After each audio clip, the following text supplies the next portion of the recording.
আসসালামু আলাইকুম। চুল লম্বা করার একটা ঘরোয়া উপায় নিয়ে হাজির হয়েছি।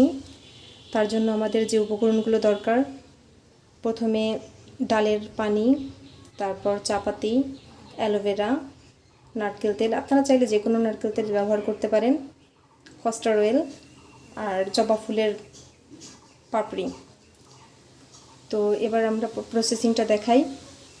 তার জন্য চুলা একটি কড়াই দিয়ে দিয়েছি, গ্যাসটা অন করে দিই।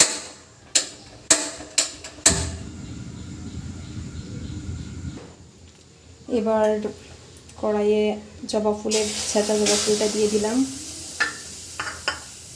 পাটা আপনারা চাইলে পাটায় থেতো করে নিতে পারেন, আমি চামচ দিয়ে থেতো করে নিয়েছি। তার মধ্যে পানি হিসেবে দিয়ে দিলাম ডালের যে পানিটা আমরা রেখেছিলাম।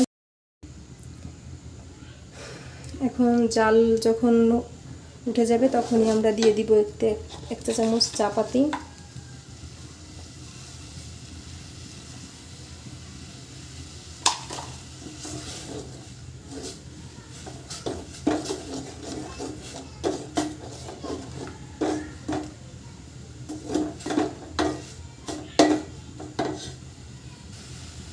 এই পর্যায়ে আমরা দিয়ে দিচ্ছি কস্টার অয়েল।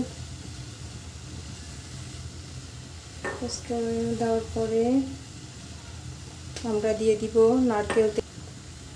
আপনারা চাইলে যে কোনো নারকেল তেল দিয়ে ব্যবহার করতে পারেন, আমি 7 ওয়েলস নারকেল তেল দিয়েছি। এবার যখন রেমেডিটা ঘন হয়ে আসবে তখন আমরা ঠান্ডা করে একটা ছাঁকনির মাধ্যমে ছেঁকে নিয়ে মাথার তালুতে ব্যবহার করব। আপনারা দেখতেই পাচ্ছেন আমার রেমেডিটা ঘন হয়ে এসেছে এবং অনেকটা আঠালো একটা ভাব চলে এসেছে, যেটা আমাদের চুলকে সিল্কি করতে সাহায্য করবে।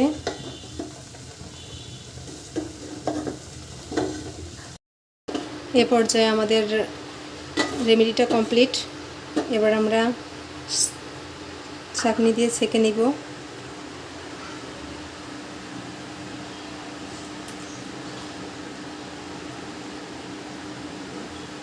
আপনাদের যদি আমার ভিডিওটা ভালো লেগে থাকে তাহলে অবশ্যই লাইক করবেন, অবশ্যই আপনারা চেষ্টা করবেন এটা বানিয়ে নিজেদের মাথায় ব্যবহার করার জন্য। আশা করি খুবই উপকার হবে আপনাদের। এই ছিল আজকের ভিডিও, আশা করি সকলেরই ভালো লাগবে। আল্লাহ হাফেজ।